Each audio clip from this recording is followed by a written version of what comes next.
नमस्कार. श्री स्वामी समर्थ. जय जय स्वामी समर्थ. श्री स्वामी समर्थ. जय जय स्वामी समर्थ. बघा, या आधीच्या व्हिडिओमध्ये आपण लक्ष्मी प्राप्तीच्या सेवेसाठी तोडगा म्हणून श्री सत्यनारायण व्रत कथा सांगितली होती, ती ऐकली. तर आता आजच्या व्हिडिओमध्ये मी तुम्हाला पितृदेवतांच्या सेवेविषयी सांगणार आहे. शुभ कार्याच्या सुरुवातीला म्हणा की दिवाळीच्या सणाची सुरुवात आपण पितरांच्या सेवेने करतो. म्हणजेच घरात लग्न असेल, पहिले पितरांना जेवू घालतो. दिवाळीची सुरुवात गाय गोऱ्याला नैवेद्य देऊन करतो. याचा अर्थ म्हणजे पितरांचा घास म्हणजे नैवेद्य आपण गायलाच घालतो. कारण आपले पित्र आपल्यावर खुश असतील तर आपल्याला कोणत्याही कार्यात यश प्राप्त होते. म्हणजेच की पितरांचा आपल्यावर आशीर्वाद असणे महत्त्वाचे असते. म्हणून आपल्याला आज मी 3 अमावस्येचा तोडगा सांगणार आहे.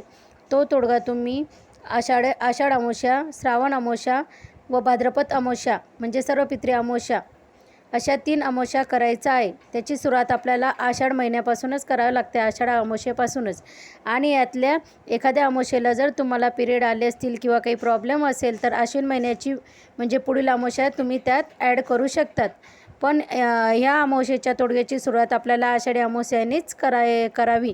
म्हणजे या महिन्याच्या 24 तारखेला दर अमावस्याने करायचे आहे. अमावस्येच्या दिवशी लवकर उठून आंघोळ करून आपल्याला नदी किनारी किंवा तलावाच्या ठिकाणी ही सेवा करायची असते. म्हणजे वाहत्या पाण्याच्या ठिकाणी ही सेवा करायची आहे. घरातून निघताना सोबत श्री स्वामी समर्थ महाराजांचा फोटोसाठी देव आसन, पाट, अगरबत्ती, धूप, दिवा व माचीस घ्यायची आहे. कारण आपल्याला पितरांच्या सेवेला बसण्या अगोदर महाराजांचे तिथे अधिष्ठान मांडायचे आहे.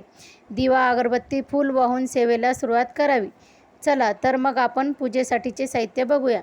साहित्यामध्ये 3 नारळ, अर्धा किलो कोळसा, 1 कोरी टोपली किंवा 1 साधे वर्तमानपत्र, 3 पेढे, दिवा, अगरबत्ती, पितरांच्या सेवेचे आसन, ते नसेल तर साध्या वृत्तपत्रावर किंवा पेपरावर बसले तरी चालेल. श्री स्वामी समर्थ महाराजांचे दिंडोरी प्रणीत नित्यसेवेचे पुस्तक, पाणी.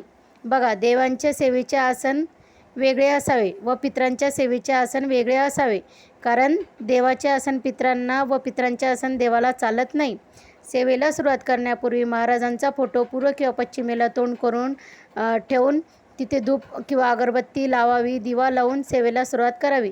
सेवा करताना आपले मुख दक्षिण दिशेला असावे. कारण दक्षिण दिशा ही पितरांची मानली जाते. त्यामुळे तोंड दक्षिण दिशेला करून सेवेला बसावे. आपल्यासमोर 1 वर्तमानपत्र ठेवावे. त्यावर 3 ठिकाणी कोळशाचा ढीग ठेवावा व त्या प्रत्येक ढिगावर प्रत्येकी 1 नारळ ठेवावे. त्या 3 नारळांवर 1 पेढा ठेवावा व फूल ठेवावा. किंवा जर आपण 1 कोरी टोपली घेतली असेल तर तिच्यात अर्धा किलो कोळसा भरायचा आहे आणि त्यात 3 नारळ ठेवून त्या 3 नारळावर प्रत्येकी 1 पेढा असे 3 पेढे ठेवायचे. सेवा करताना आपले दोन्ही हात त्या नारळावर ठेवूनच सेवा करावी. ही सेवा पुढीलप्रमाणे करावी. आता सेवा करताना पहिले आपल्याला श्री स्वामी समर्थ महाराजांची 1 माळ घ्यायची आहे. तर श्री स्वामी समर्थ महाराजांचा श्री स्वामी समर्थ जप म्हणून दुसरी सेवा करताना 1 माळ महामृत्युंजय मंत्र घ्यायचा आहे. तर मृत्युंजय मंत्र असा की ओम त्र्यंबकम यजामहे सुगंधिम पुष्टिवर्धनम उर्वारुक्मेव बंधनान् मृत्युमोक्षेमामृतात्. तिसरी सेवा म्हणजे 1 माळ गायत्री मंत्र घ्यायचे. गायत्री मंत्र असा ओम तस्यैतुरेण्यं भर्गो देवस्य धीमहि धियो यो न प्रचोदयात्. नंतर आपल्याला 1 वेळा नवग्रह स्तोत्र, 1 वेळा पितृस्तुती, 1 वेळा बाह्यशांती सूक्त, कालभैरवाष्टक ही सर्व सेवा साहित्यावर हात ठेवून करायची आहे. सेवा सुरू करण्यापूर्वी पितरांना हात जोडून प्रार्थना करणे. हे पितृदेवतांनो, आम्ही ही सेवा तुम्हाला मुक्ती मिळावी म्हणून श्री स्वामी समर्थ महाराज व परमपूज्य गुरुमाऊली यांच्या आदेशाने करीत आहोत. त्या सेवेचा आपण स्वीकार करावा ही आपल्या चरणी प्रार्थना. वरील सर्व सेवा झाल्यावर नारळ व पेढे खालीलप्रमाणे पाण्यात सोडावे.